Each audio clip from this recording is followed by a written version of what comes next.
Ceci est un livre audio autogénéré par Google. How would shadows form from a show to the clear day with much clearer light? Quel tableau l'ombre de ton ombre formerait en plein jour, éclairé par ta propre lumière? Sonnet 43. Avertissement. L'analyse que je propose ci-après, pour être lue avec profit, requiert que l'on se reporte régulièrement au sonnet concerné. Quand un paragraphe entier, ou plusieurs portent sur l'étude d'un sonnet particulier, il est nécessaire d'avoir relu le dit sonnet dans son intégralité si l'on veut en suivre l'analyse que je fais. J'ai regroupé les sonnets par thème, la représentation, la comparaison, le péché, etc. Et je les ai analysés à chaque fois selon un éclairage spécifique. Il arrive souvent qu'un même sonnet soit traité plusieurs fois sous différents angles, dans des chapitres distincts. Pour les examens parallèles de chaque sonnet, il faut se reporter à l'index en fin d'ouvrage qui renvoie au chapitre concerné. Les citations en anglais que j'utilise dans le présent essai sont conformes au quarto original de 1609, tel que la tradition l'a conservé.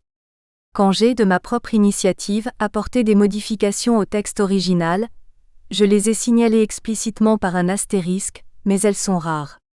J'ai repris à mon compte la modernisation de l'orthographe anglaise aujourd'hui admise. Les traductions que je propose en parallèle sont extraites de l'édition réalisée par mes soins pour le Club Zéro. Introduction. Shakespeare et Girard. En quête de sens. Dans l'ouvrage majeur qu'il a consacré à Shakespeare, Les Feux de l'Envie, René Girard accorde une place toute particulière aux sonnets. Il les situe résolument parmi les œuvres de premier plan du poète dramaturge. Il voit même en eux le creuset de toute la création de l'écrivain. Certains sonnets, écrit-il, sont si spectaculaires du point de vue qui nous occupe, la théorie mimétique, que j'ai longtemps caressé l'idée de commencer mon étude par eux. Si les sonnets tiennent une place aussi prépondérante dans l'œuvre globale de Shakespeare, c'est qu'ils le révèlent bien plus et bien mieux que ne le font ses pièces de théâtre. Parlant des sonnets, René Girard n'hésite pas à voir dans leur auteur le meilleur interprète de ses propres œuvres.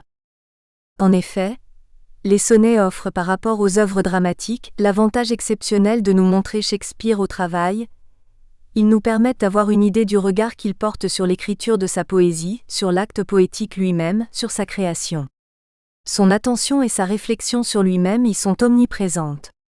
Les sonnets ne sont pas une œuvre ordinaire dans la mesure où, pour la première fois sans doute dans l'histoire de la poésie, on y voit un auteur qui se décrit écrivant et qui prend la poésie comme miroir de lui-même.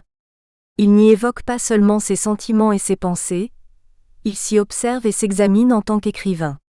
De là à en faire une œuvre autobiographique, la tentation est grande, et nombre de lecteurs, experts ou non de Shakespeare, ont cédé sans arrière-pensée à cette tentation. Mais les modes et les mœurs littéraires changent. Ainsi aujourd'hui la critique biographique est-elle boudée, quand elle n'est pas ouvertement rejetée par les commentateurs modernes. Pour ces derniers, en effet, si l'on veut apprécier une œuvre poétique, il faut mettre l'accent sur le langage et sur rien d'autre, regrette René Girard. C'est là, paraît-il, la grande découverte de notre temps. L'essentiel dans la poésie n'est jamais ce que l'on dit, mais la façon dont on le dit. Or, pour comprendre les sonnets, et a fortiori pour les traduire, il faut d'abord savoir de quoi ils parlent, ce qu'ils veulent dire.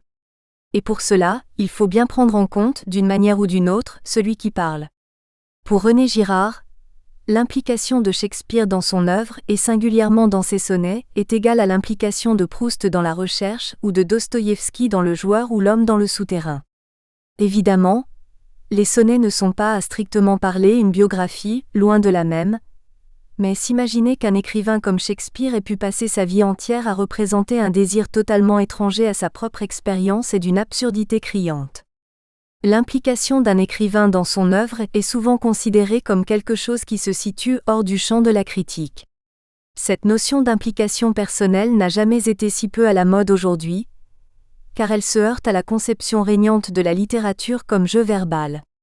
Même s'il faut aller à contre-courant de la modernité, il semblerait donc injuste de passer à côté de la valeur intrinsèque des sonnets, du sens qu'ils portent et de leur extraordinaire intelligence, sous prétexte d'en ignorer le contenu. Il n'est pas question pour autant de nier le talent et l'art de Shakespeare, bien au contraire. Il est seulement utile, voire indispensable, de replacer sa virtuosité littéraire qui bien sûr n'échappe à personne dans son contexte, pour accéder au sens profond de l'œuvre. La difficulté en l'occurrence est immense tant la virtuosité fait souvent écran et ne facilite pas toujours l'accès au sens. Pour Shakespeare, elle était le reflet de la complexité de sa pensée. Pour certains formalistes, elle est un objet d'étude suffisant en lui-même. Pour beaucoup, elle est un obstacle supplémentaire à la compréhension de son génie, mais elle peut aussi être la clé qui donne accès à sa richesse infinie. Je peux ici reprendre à mon compte l'ingénieuse introduction du sonnet 52. So am I as a rich who's blessed key can bring him to his sweet uplock accent aigu des treasures. Je ressemble à un riche ayant une clé d'or, qui donne seul accès à son trésor caché.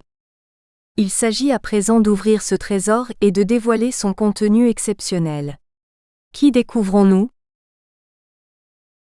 Un être singulier. C'est de désir mimétique qu'il est question d'un bout à l'autre du recueil. Analysant le sonnet 42, par exemple, René Girard avance sans ambiguïté. Sans l'aide de la théorie mimétique, on ne saurait même pas résumer convenablement ce poème. Ce fait est à lui seul renversant. Toute la science de Shakespeare n'est pas le fruit de sa seule imagination ni de son immense intelligence, aussi exceptionnelle fût-elle. Elle est, comme pour tout homme, pétrie de l'expérience de son existence tout entière. On ne connaît pas de source au sonnet, comme on connaît peu ou prou les sources des intrigues de ses pièces de théâtre. Si les sonnets sont la seule œuvre de l'écrivain dont nous ignorons la source originelle, c'est sans doute parce que le poète n'avait pas besoin d'inspiration, qu'il connaissait sa source par cœur. Pour autant, un tel postulat ne nous avance guère. D'abord parce que nous connaissons trop peu de choses tangibles et vérifiables sur la vie du grand homme, et ensuite parce que le peu que nous en connaissons ne nous sert à rien. Les informations dont nous disposons concernent essentiellement l'homme de théâtre et très peu le poète. D'une certaine façon, l'ignorance où nous nous trouvons peut s'avérer être une chance inespérée. En effet, même si nous connaissions dans le détail la biographie complète de Shakespeare, si nous savions tout sur son enfance, sa famille, sa formation, ses lectures, ses voyages, ses rencontres, ses engouements et ses loisirs préférés, nous n'en saurions sans doute pas davantage que nous n'en savons déjà en le lisant. Au contraire même.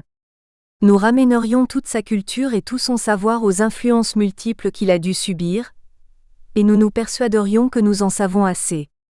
C'est ce que tentent de faire mais en vain ces divers biographes.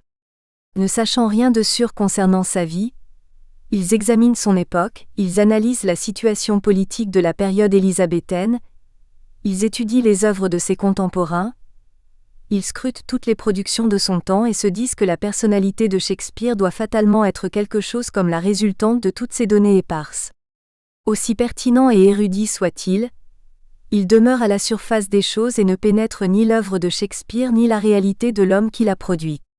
Pour une raison simple et évidente, Shakespeare est foncièrement différent de tous ses contemporains. Il tranche radicalement sur son époque. Il est en rupture absolue avec la culture ambiante où il a évolué, il est presque d'une autre nature que ses pairs. Comme s'il avait vécu constamment en lutte avec son environnement social et culturel, ce qui est plus que probable. Il est original, et avant toute autre chose, c'est un être singulier. Que son œuvre soit universelle, ne change rien à sa singularité fondamentale. Nous allons voir pourquoi. Un homme sans visage.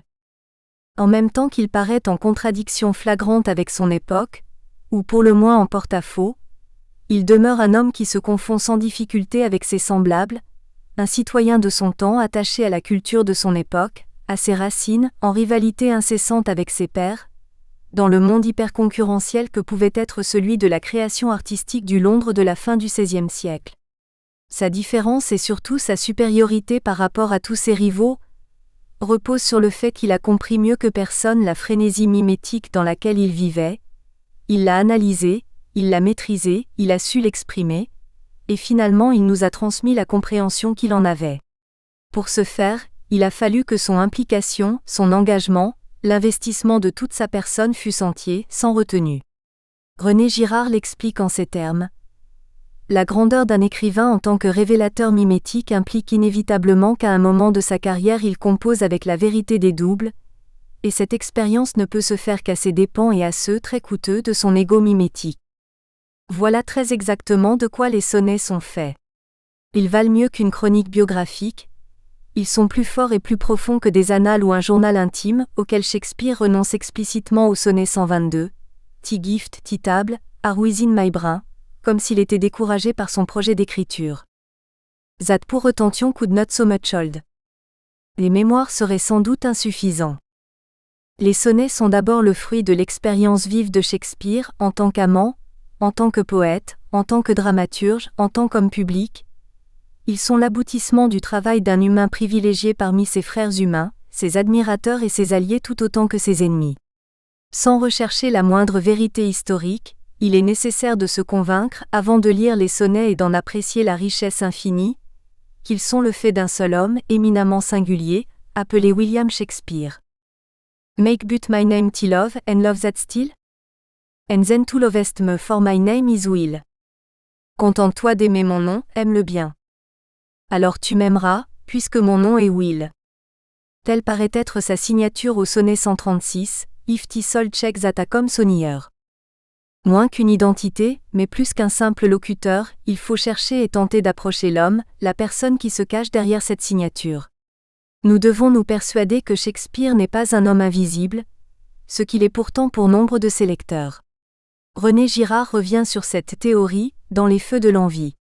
On a souvent, dit-il, présenté l'auteur Shakespeare lui-même comme un homme sans visage. C'est ce qu'a fait Jorge Luis Borges dans son interprétation mi-fantasque, mi-sérieuse d'El Hacedor. Derrière la thèse de Borges, je découvre une variante subtile de la terreur occidentale et moderne par excellence, celle d'être piégé par la représentation, d'être la dupe des apparences. Le Shakespeare sans visage n'est qu'un ultime mythe mimétique inventé par un très grand écrivain. Pour comprendre les sonnets, il est indispensable de croire au piège de la représentation. Le fil conducteur, la question lancinante, l'essentiel de l'intérêt qu'il suscite repose entièrement sur cette question du piège de la représentation. Ceci est exactement l'objet du présent essai. La signature de Shakespeare. C'est sous l'éclairage de la théorie mimétique que je me propose d'étudier les sonnets. Il s'agira autant d'examiner ce que la théorie girardienne apporte à la compréhension de l'œuvre poétique de Shakespeare, que de montrer à quel point son intelligence peut nourrir elle aussi notre perception de l'œuvre girardienne. Nous avons certainement moins de commentaires à ajouter à l'œuvre du génial poète qu'il n'a de révélations à nous faire sur nous-mêmes.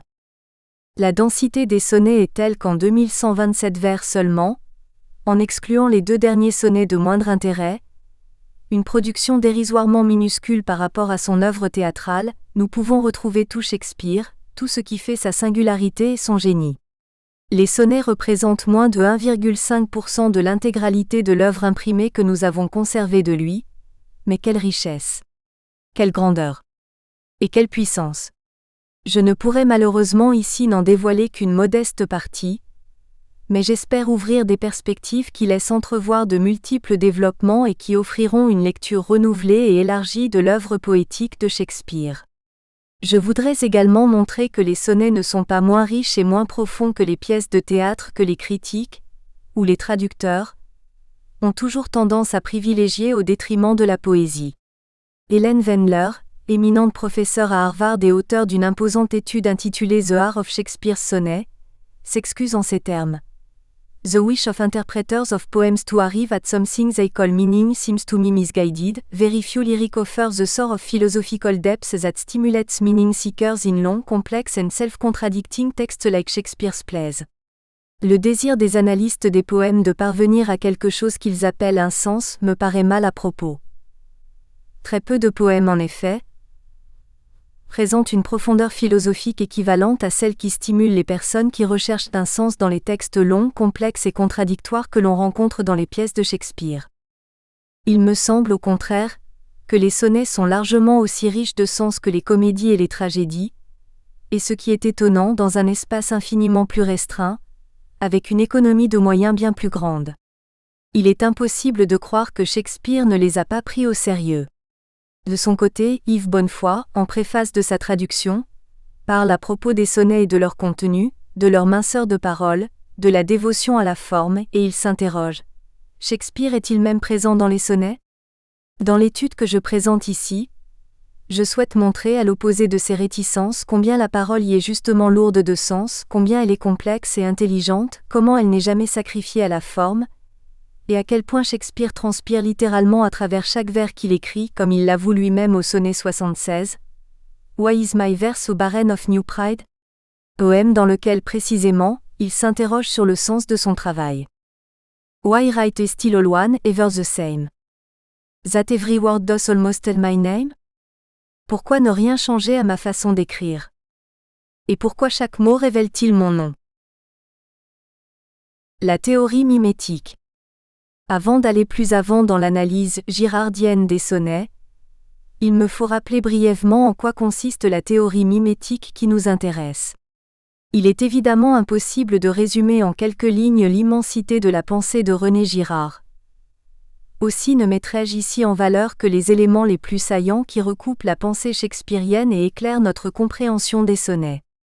À cette fin, j'illustrerai mon propos d'extrait de l'ouvrage de référence de René Girard, Des choses cachées depuis la fondation du monde.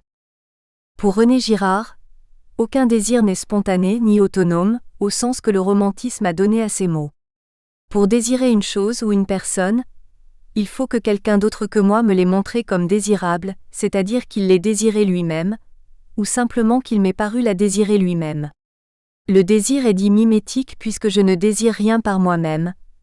En réalité, j'imite celui qui m'a paru désirer l'objet ou la personne qu'il me désigne. Dans le désir d'appropriation, je désire la chose que mon modèle possède. S'il la possède et s'il en jouit, c'est donc qu'elle est désirable, et je me prends aussitôt à désirer la même chose que lui. Il me paraît même injuste qu'il la possède, et moi pas. Bientôt je me sens lésé, je le jalouse, je l'abomine.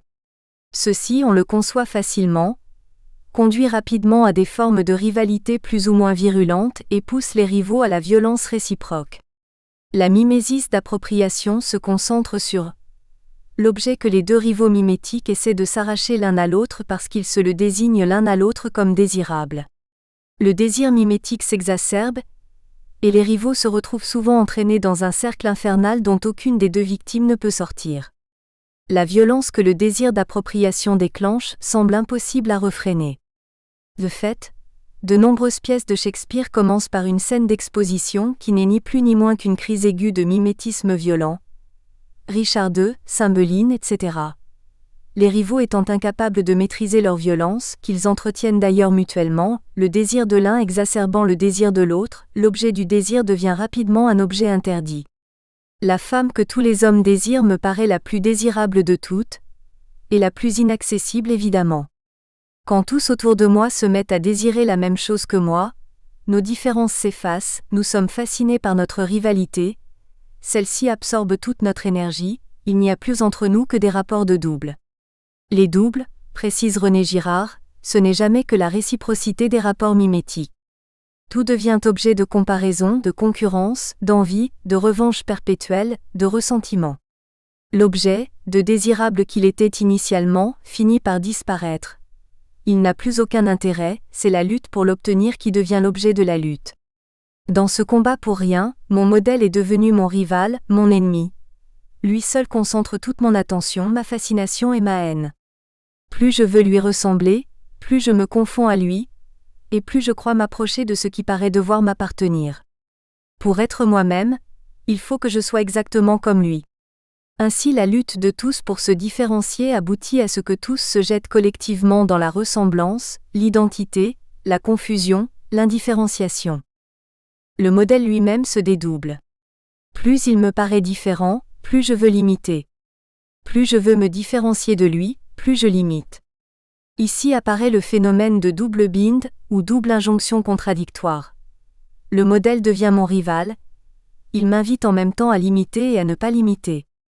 Le désir du sujet se modelant toujours sur le désir de l'autre, les prolongements d'un tel processus sont infinis.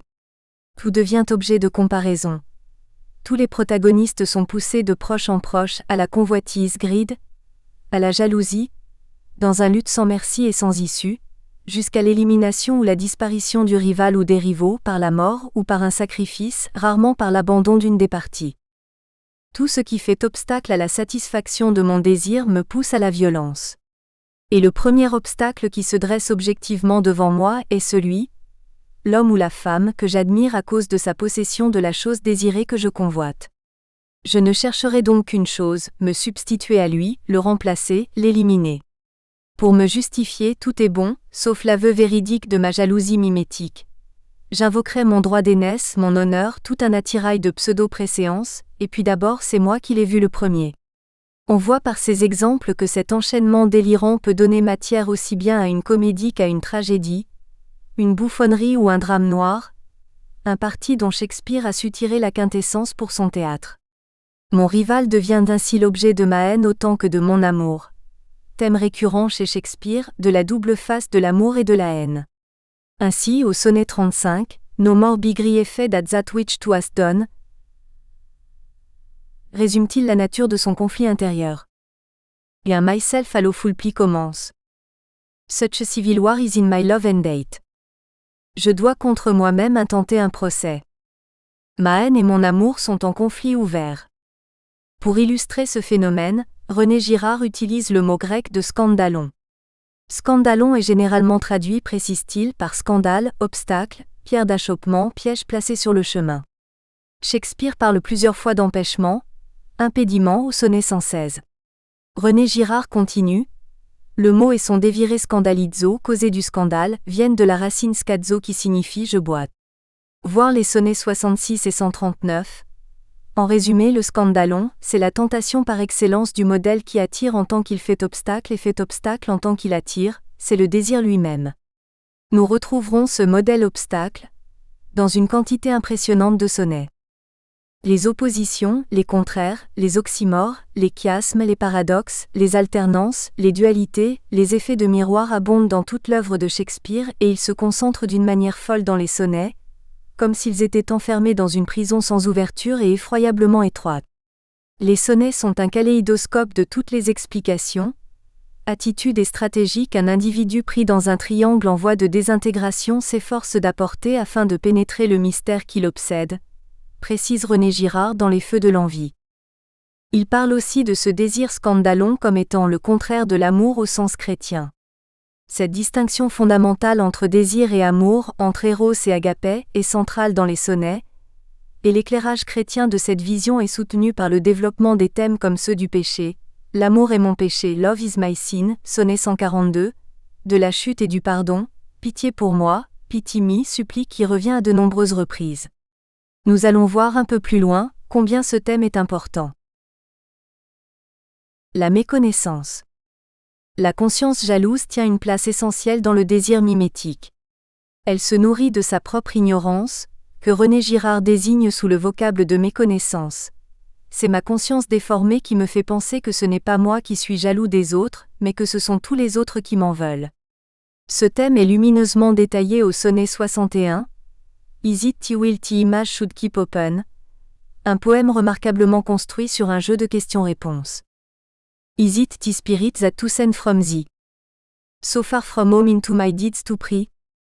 To find out shames and idle worth in me? The scope and tenor of the jealousy? Est-ce ton esprit que tu pousses loin de toi? Qui vient jusque chez moi pour percer mes secrets? Pour débusquer ainsi mes heures de paresse? Qui pourrait être cause que tu es jaloux? On dirait du pur Girard. Nous avons affaire à du pur Shakespeare. D'où les thèmes récurrents eux aussi de la calomnie, de la rumeur méchante, de la réputation, name, entachée. Le désir mimétique n'est pas complètement aveugle à lui-même, mais il se connaît mal, il se méconnaît, il refuse de se connaître. Le désir est porteur de lumière, mais d'une lumière qu'il met au service de sa propre obscurité. Ce paradoxe particulier, que René Girard appelle par ailleurs l'hyperconscience mimétique, est décrit ainsi dans Les Feux de l'envie. Si l'objet n'est pas assez éloigné de celui qui le regarde, si celui-ci ne parvient pas à s'en détacher suffisamment, la lumière produite par l'hyperconscience mimétique devient trop éblouissante pour se résoudre en certitude. L'intuition mimétique est inutile à celui qui la possède, et même pire qu'inutile s'il la remet toujours au service du désir. La méconnaissance est traduite en termes shakespeariens notamment par le doute ou une perplexité profonde. Dischaleleneeno, but live in doute. Jamais je ne saurais et vivrais sans savoir. Cette angoisse, d'une totale et vaine lucidité, ici au sonnet 144, To Love I Have, intervient à l'apogée de la crise mimétique et de l'enfer des doubles, le comble de l'irrésolution étant que ce doute se confond avec la compréhension la plus pénétrante qui soit par celui qui doute.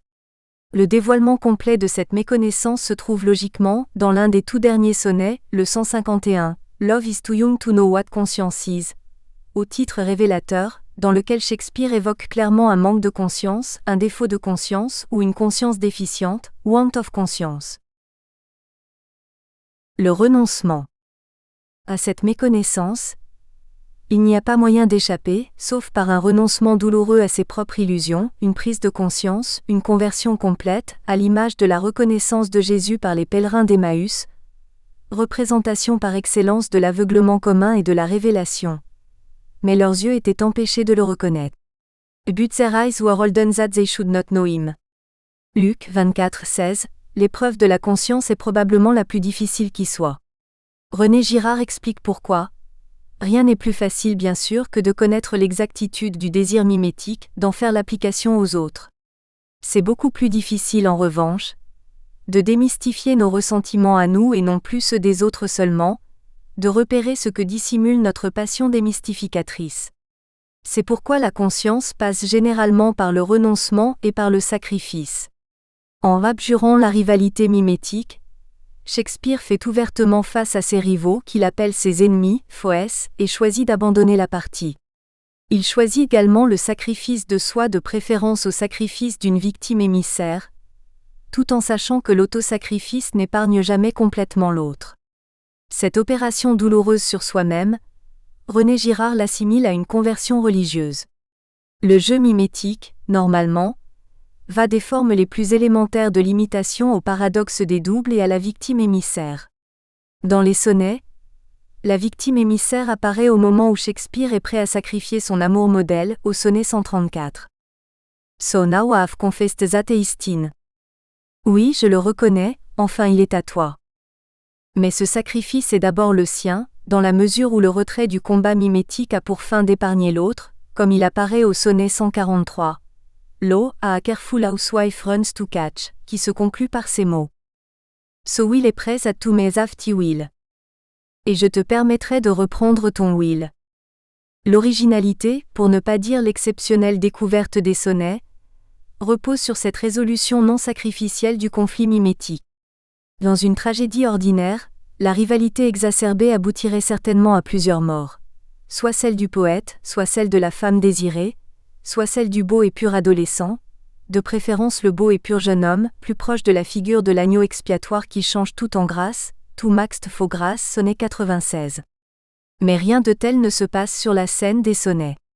C'est en cela qu'il tranche radicalement sur le reste de l'œuvre de Shakespeare, hormis les derniers contes qui s'achèvent sans sacrifice, le conte d'hiver et la tempête. C'est également en cela qu'ils sont une mine inestimable pour qui veut comprendre l'œuvre globale de Shakespeare. Le scénario des sonnets ne suit pas le cheminement psychologique classique, celui que l'on trouve presque tout le temps au théâtre, comme dans les romans d'ailleurs. Selon le schéma courant, qui est celui du mécanisme mimétique le plus élémentaire et aussi le plus fatal, le modèle obstacle doit être métamorphosé d'abord en idole, ensuite en persécuteur abominable. Ces deux figures sont présentes dans les sonnets, WH pouvant être l'une et l'autre. Ces deux tentations transparaissent sous la plume de Shakespeare, mais elles n'aboutissent jamais à une fin violente, et cela relève du miracle. Les sonnets ne sont pas un drame sanglant mais l'itinéraire d'un homme exceptionnel qui finit par se réconcilier avec lui-même, et presque avec tous ses proches. De ce point de vue, ils ressemblent bien davantage, dans leur forme comme dans leur développement, à un roman qu'à du théâtre. La solitude et le secret. Pour parvenir au bout de ce cheminement, Shakespeare ne peut pas avoir avancé seul. Même s'il se cache à l'extrême pour écrire son œuvre poétique, même s'il travaille dans la solitude la plus absolue, lui qui par ailleurs était un homme public, reconnu et célébré, il ne se démarque jamais de sa culture, notamment religieuse, il demeure fondamentalement influencé, guidé sans doute par la pensée chrétienne, celle du refus du sacrifice et le rejet de la violence. D'où la quantité impressionnante de références au Nouveau Testament qui affleurent dans les sonnets, quand elles ne sont pas des calques presque mot pour mot. La solitude est probablement le mot le plus juste qu'on puisse utiliser pour définir les conditions d'écriture des sonnets, pour décrire l'acte d'écriture qu'ils ont représenté. C'est dans le déchirement entre son désir dévorant et sa solitude unie que Shakespeare découvre les vérités les plus profondes sur la mimésis. Ceci est paradoxalement lié au désir mimétique lui-même. Le désir n'aspire jamais à ce qui lui ressemble. C'est toujours ce qu'il imagine de plus irréductiblement autre qu'il recherche. Cela est vrai de Shakespeare comme de tout être désirant, c'est-à-dire de tout être humain. Mais habituellement, plus le désir cherche le différent, plus il tombe sur le même. Nous pourrions retourner la formule s'agissant de Shakespeare, et dire que plus il cherche l'autre, plus il retombe sur lui-même. Le miroir qu'il cherche désespérément en WH ne lui renvoie jamais que sa propre image, mais le miracle réside dans le fait qu'il s'y reconnaît, qu'il sait que c'est lui-même qu'il retrouve et qu'il accepte finalement de s'y reconnaître. Il me faut ici avancer une hypothèse. Si Shakespeare ne se confond jamais totalement avec son double, malgré ce cri « Teasy myself, je me confonds à toi » au sonnet 62, c'est qu'il a, comme à son corps défendant, dissocié son désir et sa sexualité. De ce point de vue, le sonnet 20, A Woman's Face with Nature's Own Unpainted, est prémonitoire, essentiel, fondateur. Min be love and love their treasure. À moi va ton amour, à elle la jouissance. De tous les doubles possibles, un seul lui demeure inaccessible, le plus désirable de tous, et cela fait toute la différence. Littéralement, Shakespeare ne possédera jamais WH. Ayant compris cela très tôt, et l'ayant accepté malgré la souffrance qu'il doit inévitablement éprouver, le poète génial dissocie constamment le désir et l'amour, ce qu'il exprime souvent en parlant métaphoriquement de l'œil et du cœur. La double image est parfaitement explicite au sonnet 46. Mina and art are at a mortal war. How to divide the conquest of the sight. Mon cœur et mon œil sont entrés dans une guerre. À mort, à qui pourra conserver ton image? La guerre mortelle qui se déroule tout le long des sonnets est celle entre le désir, des yeux, et l'amour, du cœur. Qu'est-ce que le désir sans amour? Peut-on aimer sans désirer? Quel danger encouronne à confondre le désir et l'amour? L'amour survit-il au renoncement au désir? La question fondamentale pour Shakespeare est donc la suivante: comment différencier le désir qui prend de l'amour qui donne? C'est à force d'interroger le désir, son propre désir, que Shakespeare découvre et révèle la nature méconnue de l'amour. Découverte d'autant plus obscure pour nous, ses lecteurs, que chacun croit savoir à quoi s'en tenir en matière d'amour et estime n'avoir de leçons à recevoir de personne. Cette découverte étant certainement l'une de ces choses cachées depuis la fondation du monde, l'expression est directement sortie de saint Matthieu. Shakespeare ne pouvait, en révélant la vérité, que se heurter à l'incompréhension générale, depuis ses contemporains jusqu'aux déconstructionnistes d'aujourd'hui. C'est pourquoi il s'est retrouvé contraint d'écrire dans l'isolement et le secret, ayant pris conscience qu'il ne pouvait pas, au risque d'être totalement incompris, voire rejeté, s'exprimer ouvertement, sans réserve. Il ne pouvait doter le masque mimétique que dans la solitude. Cette clandestinité a certainement été la condition la plus pesante de son expérience, mais en même temps elle a été la clé de sa liberté. En violant ce secret, nous commettons quelque chose qui ressemble à une effraction criminelle. Ou plutôt nous commettrions effectivement un crime si Shakespeare ne nous autorisait pas cette effraction, comme il se laisse dérober cette vérité par WH lui-même, au sonnet 35 mentionné plus haut, qui s'achève sur ce constat. Such a civil war is in my love and hate. That, et en accessory needs must be.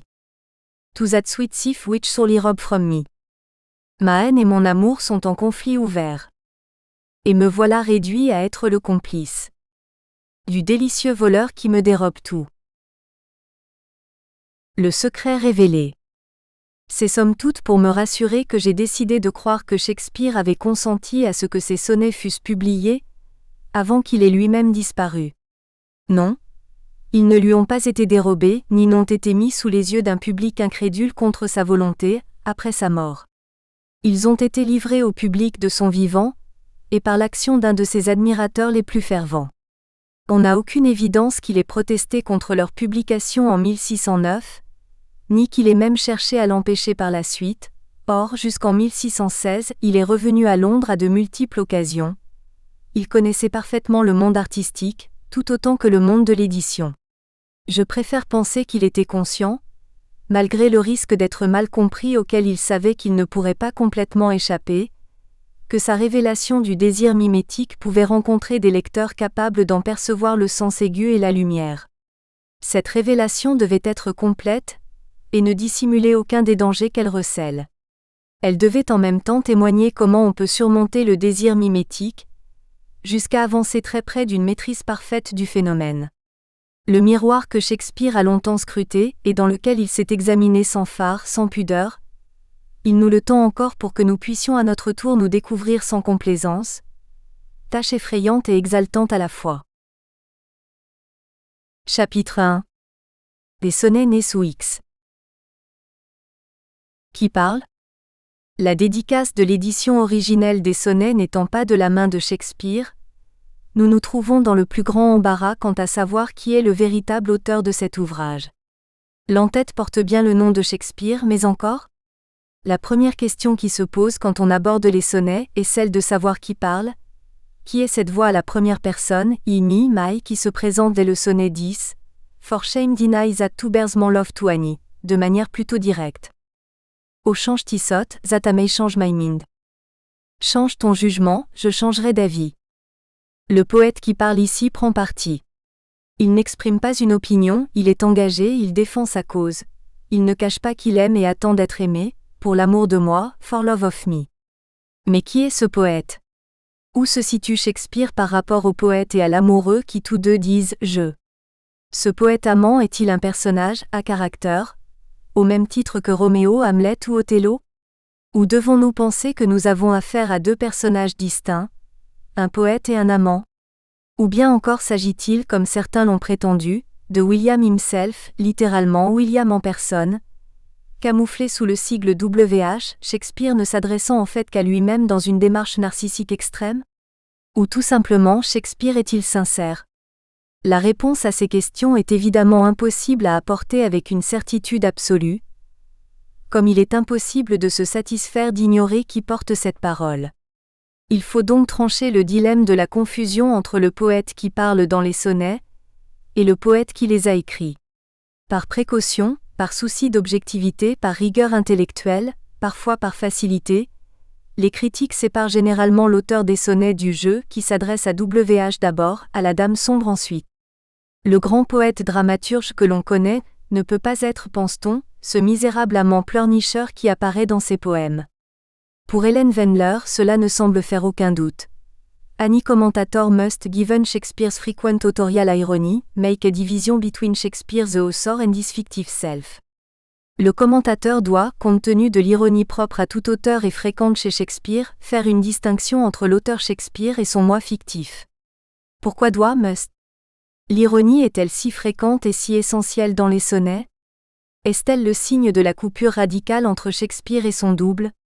Tenons-nous là la justification infaillible de cette dichotomie qui passerait autrement pour bizarre et arbitraire ? En réalité, l'hypothèse d'une division entre l'auteur authentique et son moi fictif ne tient pas longtemps. Après avoir présenté comme inéluctable la distinction entre la personne de Shakespeare et le personnage du poète, Helen Wendler doit must concéder sans tarder. Yet often, the fictive self too is an author. Cependant très souvent le moi fictif est aussi auteur.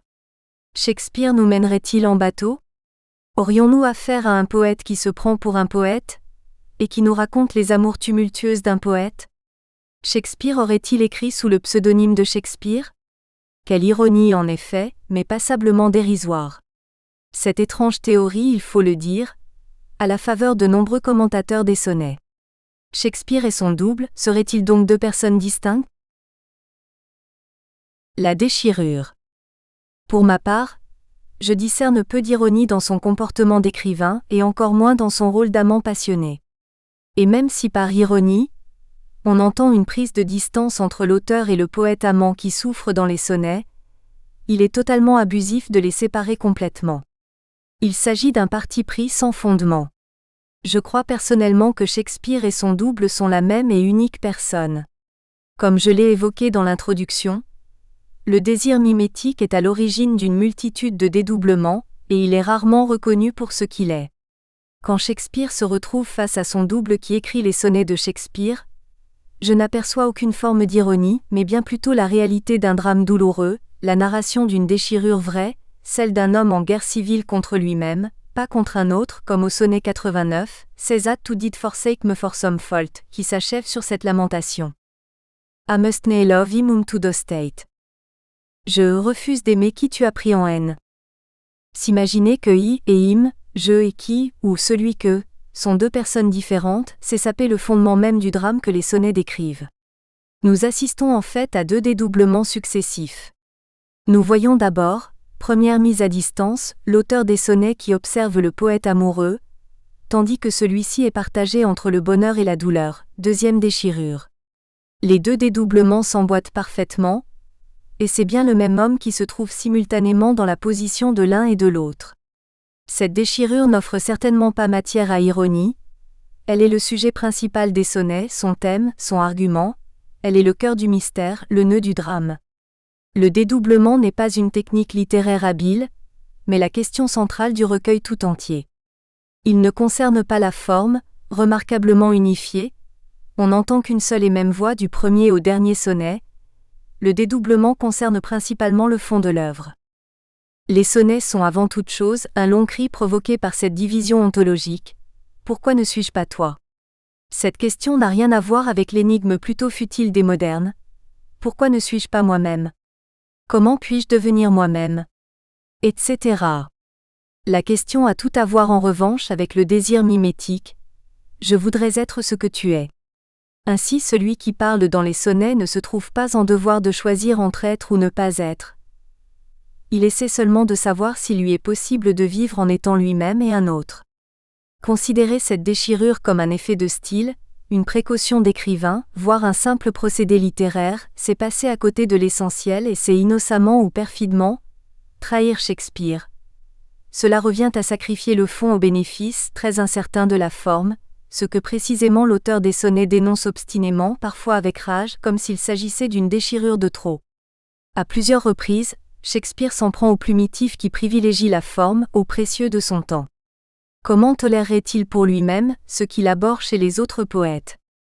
C'est le sens de sa protestation au sonnet 86, Was it the proof wholesale of his great verse, sonnet dans lequel il s'en prend au poète à la mode. Was it his spirit by spirits taught to write? Above a mortal pitch that struck me dead? Son esprit entraîné par d'autres à écrire. Au-dessus du commun, m'a-t-il frappé à mort? Si ironie il y a, Shakespeare la réserve aux petits esprits de son temps qui prétendaient faire de la poésie, et écrire au-dessus du commun. Write above a mortal pitch. S'il avait jamais connu une telle tentation mimétique, s'il y avait cédé, s'il s'était mis à imiter les imitateurs dont il se gausse, ces esprits entraînés par d'autres à écrire, spirits taught to write.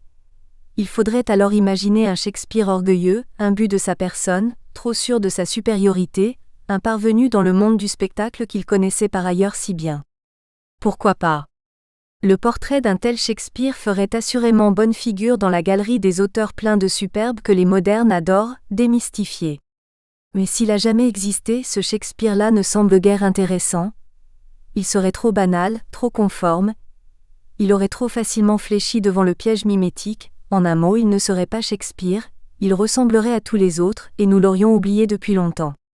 Difficile dans ces conditions de démêler le vrai du faux Shakespeare. Un tel imbroglio peut s'expliquer cependant. Le jeu de rôle. Parmi tous les personnages que l'on croise dans les sonnets, comment naviguer entre le poète, l'amant, le dramaturge ou Shakespeare tout simplement? Le jeu qui parle dans les sonnets n'est ni un jeu philosophique, ni un jeu poétique, sublimé, métaphorique ou fictif. Dans ce jeu, il y a un homme incarné qui parle de désir et d'amour, l'éclatement de son moi, n'étant jamais l'effet de son imagination mais bien plutôt le vrai sujet de son tourment et de sa méditation créatrice. Ce jeu désigne exactement la vita activa qui, selon les termes d'Hannah Arendt dans Conditions de l'homme moderne, recouvre 3 activités humaines fondamentales, le travail, l'œuvre et l'action. Le jeu des sonnets incarne successivement, parfois simultanément, ces 3 activités humaines fondamentales. Nous aurions donc affaire à 3 Shakespeare plutôt que 2. Ce serait encore trop simple. Les inserts personnels où Shakespeare se dévoile sont légion. La confidence la plus explicite du poète à cet égard se trouve au sonnet 74, But be contented, qui se conclut par ces mots. The worth of that is that which it contain. And that is this and this with the remain. Ma poésie ne vaut que par son contenu. La voici tout à toi, ne l'égare jamais. On ne peut plus clairement exprimer la primauté du fond sur la forme. Pour Shakespeare, le plus important de toute évidence, c'est le contenu. On découvre d'ailleurs pareille confidence dès les premiers sonnets. Ainsi le sonnet 17 commence-t-il par cette interrogation. Who will believe my verse? Qui croira mes sonnets? Il n'y a dans cette question aucune fausse modestie, aucune coquetterie d'écrivain, mais une véritable et authentique interrogation associée à un sincère aveu d'impuissance. Le choc de la beauté de W.H. est trop fort, l'attirance qu'elle exerce sur Shakespeare, sa fascination dépasse littéralement ce qu'il est capable d'exprimer. À ce niveau, et à ce moment précis du début de l'aventure mimético-amoureuse qu'il va traverser, Shakespeare ne sait rien encore de la mimésis et de ses tourments. Il ignore tout autant jusqu'où le conduira cette entreprise d'écriture. Il semble presque douter de lui-même comme poète. Et en même temps, en demandant qui me croira, Who will believe my verse, il semble supplier d'être cru. Mais par qui? Qui est ce Who qui ne lira jamais ses sonnets? À sa sincérité répond le silence de sa solitude, quand ce n'est pas la crainte du mépris. So should my papers be scorned like old men of less truth than tongue. Même mes papiers seraient considérés comme pur radotage. Quand ce n'est pas le poète qui se met en avant, c'est l'amant. Ainsi au sonnet 21, So is it not with me with that muse, le poète et l'amant alternent et se rejoignent, et Shakespeare parie avant tout sur la sincérité. Let me true in love but truly write. Mon amour est sincère et j'écris comme j'aime. Il sait pourtant pertinemment qu'il ne sera pas facilement cru par them, les autres, les anonymes, tous ceux dont il ne sait rien mais qui sont susceptibles de le juger, nous, ses lecteurs par exemple. Let them say more that like of hear well. Ignorer ces vantards qui aiment par ouï dire. Cette opposition entre let them et let me, entre eux et moi, est des plus éclairantes. Objectivement, ce n'est pas Shakespeare qui est divisé ici contre lui-même. Il a seulement conscience que le monde, pétri de mimétisme trompeur, ne le croira pas, qu'il, le monde, cherchera toujours autre chose. Ils s'aiment, ne succombent sans se l'avouer qu'à l'amour par ouï dire. Ils ne connaissent que ce qu'on leur a montré comme désirable à connaître et ne sont en même temps persuadés que d'une chose, c'est que leur désir leur appartient, qu'il leur est propre, qu'il est complètement autonome. Comment croirait-il à un Shakespeare amoureux et poète et sincère? Cette conception d'un amour par ouï dire est le thème dominant du Songe d'une nuit d'été, la comédie la plus mimétique d'entre toutes les comédies de Shakespeare. René Girard l'a démontré de manière définitive dans Les Feux de l'envie. Le mot hearsay, ouï dire lui-même est repris littéralement dans Beaucoup de bruit pour rien, 3, I 21-23, quand la blessure d'amour de la douce ingénue, Hiro, est décrite ainsi. Of this matter. Is little Cupid's crafty arrow made? That only wounds by hearsay. Ainsi est faite la flèche habile du petit Cupidon. Qu'elle ne blesse que par ouï dire. Nous voyons bien après cela, que le poète qui écrit les sonnets sait d'évidence de quoi il retourne, il est conscient de ce qu'il écrit, il sait aussi avec la même certitude qu'il sera mal compris et cependant il continue d'écrire. À visage découvert. Les sonnets où Shakespeare se met à nu sont nombreux, mais ils ne sont pas toujours facilement identifiables. Ils n'étaient pas destinés à être lus, et encore moins à être décryptés comme nous le faisons. Shakespeare à proprement parler ne s'y montre pas, il ne s'exhibe jamais. Le reconnaître dans ses sonnets demande un effort particulier. À sa pudeur et à sa discrétion légendaire s'ajoute la difficulté de la forme, puisque le plus souvent nous ne voyons qu'un masque et que ce masque habilement se confond avec son visage. Je ne prendrai que 2 exemples, les sonnets 57 et 58, pour illustrer ce procédé étonnant où la métaphore dit vrai. Sacrifions pour une fois à la forme et voyons la façon dont Shakespeare se dévoile. Le sonnet 57 commence par Ying your slave wachu dedo buttan. Votre esclave je suis disposé à servir. L'approche paraît éminemment métaphorique, le masque est presque trop voyant. Regardons l'ironie de l'auteur de plus près, et essayons de comprendre ce qu'elle signifie. Le poète paraît se moquer de ce qu'il écrit, le contenu est distancié, la dérision semble submerger le tout. Il se sent réduit à l'esclavage, aussi nous attendons-nous à ce qu'il se révolte. Cela corrobore la notion moderne que nous avons de la liberté. Un esclave ne saurait demeurer esclave ni y consentir. Nous cherchons ici pour nous rassurer une espèce de Shakespeare universel qui nous ressemblerait, mimétisme oblige, un Shakespeare magnifique disposé à briser ses chaînes. Très vite, nous avons envie d'interpréter les sonnets selon notre vision d'aujourd'hui, nous voulons absolument déceler un deuxième degré. Being your vassal born to stay your leisure. Je suis votre vassal, tenu de vous distraire. Nous imaginons l'auteur de ces vers prêt à exploser, nous rêvons d'un esclave insoumis, rebelle, au bord de la violence au nom de sa liberté bafouée. Hélas, cette interprétation des sonnets 57 et 58 est erronée. Le Shakespeare flatteur pour nos concepts modernes, superficiels et mimétiques, qu'il a à un moment laissé paraître, cède très vite la place au Shakespeare inattendu qui interroge sa condition mais ne la remet pas en question. Nous ne trouvons nulle trace de colère dans les 5 exemples qui suivent. 1. Like a sad slave. Comme un esclave Marie. 2. That God forbid, that made me first your slave. Que ce Dieu qui m'a fait votre esclave me garde. 3. Patience, tame to sufferance bid each check. Ma patience éprouvée essuie chaque défaite. 4. Be where you list. Allez où il vous plaît. 5. You yourself may privilege your time. To what you will? Vous pouvez vraiment jouir de votre temps. Comme vous l'entendez. Où se trouve la révolte que nous attendions? Comment Shakespeare manifeste-t-il sa revendication de liberté? Quand décide-t-il d'être enfin lui-même? Où est l'esprit de rébellion et de vengeance que nous espérions rencontrer?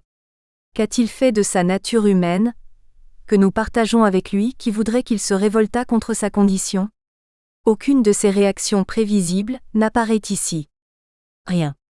Il n'y a rien qui puisse flatter notre modernité et nos fantasmes d'autonomie. Tant qu'à se projeter dans un personnage fictif, Shakespeare aurait pu se donner le beau rôle. C'est l'inverse qui se présente à nous. So true a fool is love that in your will. Though you do anything, et things no ill. L'amour est tellement fou que dans vos caprices. Quoi que vous puissiez faire, il n'y voit point malice. Qui parle ici? L'amant éconduit qui n'ose interroger sa conscience jalouse, question with my jealous thought.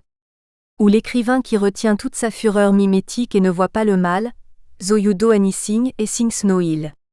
Dans les pièces de Shakespeare, on s'entretue pour moins que cela. Le passage du I au est, de la première personne à la troisième personne dans le distique, est lourdement chargé de sens. Et se confond au sentiment, love du narrateur. Ainsi le I du reste du sonnet devient-il est, au moment de conclure. Le poète, comme l'amant, renonce à la première personne, il succombe à sa propre aliénation. Il ne s'agit pas ici d'un dédoublement littéraire ordinaire, ce ne sont pas deux jeux qui parlent, il s'agit d'une prise de distance, d'un jeu qui s'oublie et s'observe en il. Nous assistons en fait au dénouement éclair d'une tragédie de la jalousie en 12 vers, mais sans sacrifice ni vengeance. Notons que la prise de distance n'est ni ironique, ni dérisoire, elle est seulement douloureuse. Jamais l'amant ne se dissocie du poète. Ce qui rend la scène particulièrement tragique et sublime, c'est qu'il s'agit bien du même homme qui souffre et qui observe sa souffrance, c'est bien le même qui geint et qui pardonne, le même qui met en scène et qui joue le personnage, le même qui dirige la représentation et qui se trouve dans la représentation. Sinon, où serait l'émotion? Le poète ne se lave pas les mains du supplice de l'amant. Il n'y a donc pas un Shakespeare fictif qui éprouve le drame de la déchirure et un Shakespeare vrai qui écrit à côté. Il n'y a jamais qu'un seul Shakespeare, mais il est double, divisé, déchiré, écartelé. C'est précisément sa compréhension du mécanisme mimétique qui lui permet de tenir les deux rôles à la fois. Cela paraît difficile à admettre, mais personne ne prétend que les sonnets sont de la littérature facile. Une conscience en enfer.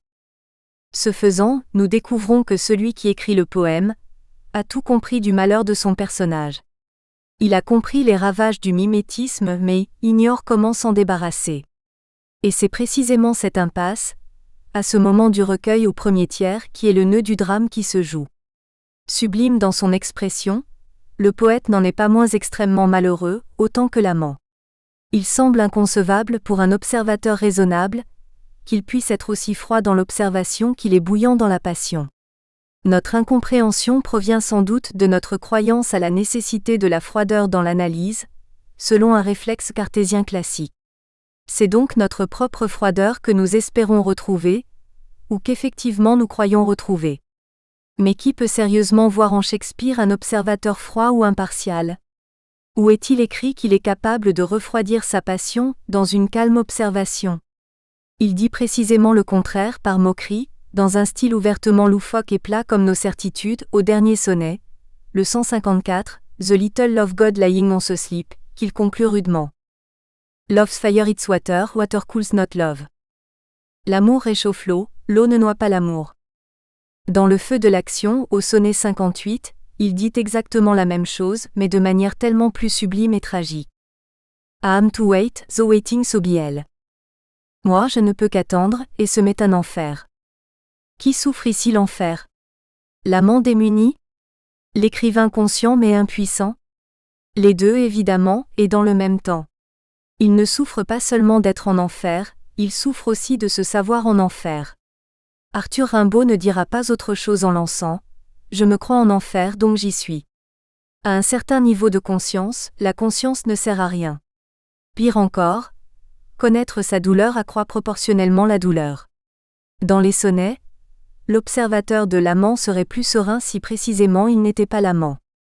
La morale pourrait être « Écrire ne sert à rien sinon à renforcer le mal ».